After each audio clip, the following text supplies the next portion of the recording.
Seeing is believing. Dharma Talks by Sayadaw Nyanabhasa. Talk 7: Why there is no realization. In short, the reason for non-realization is the failure to discern arising and passing away. The cause of not discerning impermanence is that the mind is covered by the 5 hindrances. First, sensual desire. The mind is thinking about sensual pleasures, occupied with family matters, business, and worldly affairs. Second, ill will. There is no endurance or patience toward oneself or others. The mind is covered by anger and displeasure. Third, sloth and torpor. The mind is dull and drowsy, without clarity about what is happening. Fourth, restlessness and remorse. The mind is obsessed with and oppressed by regret. Fifth, doubt. One is unable to make a decision in a situation. When these 5 are combined, they reduce to 2 basic types of mind: a restless mind and a drowsy mind. Regarding the restless hindrances, the mind runs outward toward objects. Regarding drowsiness, it often relates to excessive samadhi, in which objects fade and vanish within the mind. For a restless mind, there are 2 preventive approaches. The samadhi way. This is contemplation with effort focused on the in-breath and out-breath.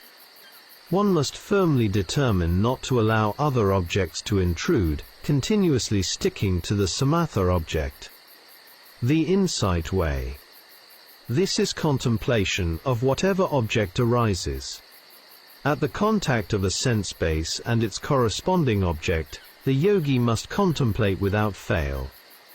Continuous connection with insight objects prevents the mind from becoming restless. Regarding drowsiness, this occurs due to low effort, laziness, and disinterest. Some yogis develop this habit of nodding and drowsiness for months or even years. There was a Western monk in Thailand who had this habit. At the beginning of sitting, after only a few minutes, he would fall into drowsiness.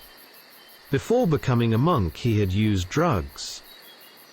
Samadhi connects with the 3 kinds of seclusion, or viveka. First, bodily seclusion. During sitting meditation, the body should not move. It must remain stable, without corrections or adjustments. The causes for realization of the Dhamma include confidence, good health, and practice with a straightforward mind. The yogi must have patience and endurance. The yogi must also be free from wrong view, such as, "This happens according to my desire." Instead, one must observe phenomena according to their own nature.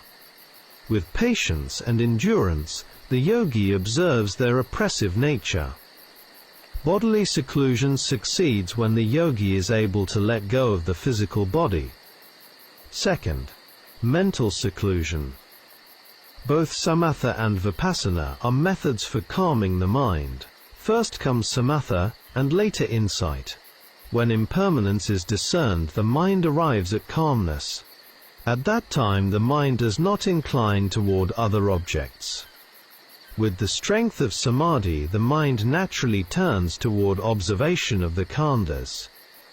Previously, the arising and passing away were coarse. Now they are refined and minute. There are many impermanences and many types of them. Consider this example.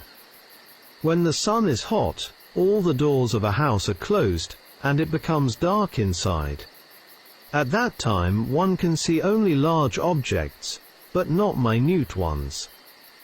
If a small hole is made in the wall, with an iron nail on the side facing the sun, sunlight enters through that hole. What can be seen in that sunlight? One can see fine, minute dust particles floating in the beam. Before the light enters, one cannot see them. Only the coarser objects. In the same way, with clarity and the light of insight, the yogi observes the khandhas and cannot find any empty space, not even as small as the eye of a needle. At that time many impermanences are seen. When the mind becomes bright and the body feels light, clear brightness appears, and the yogi sees a great number of impermanences. After this the mind becomes wearisome and disenchanted. There is no more affection. One clearly sees the truth of suffering. The mind no longer wishes to look at or delight in phenomena. Then impermanences come to cessation. Third, seclusion from acquisitions. The burdened load of the khandhas falls away. As the load is put down, the mind becomes cool and at ease. This is the third type of seclusion. Seclusion from acquisitions, or upadhi viveka.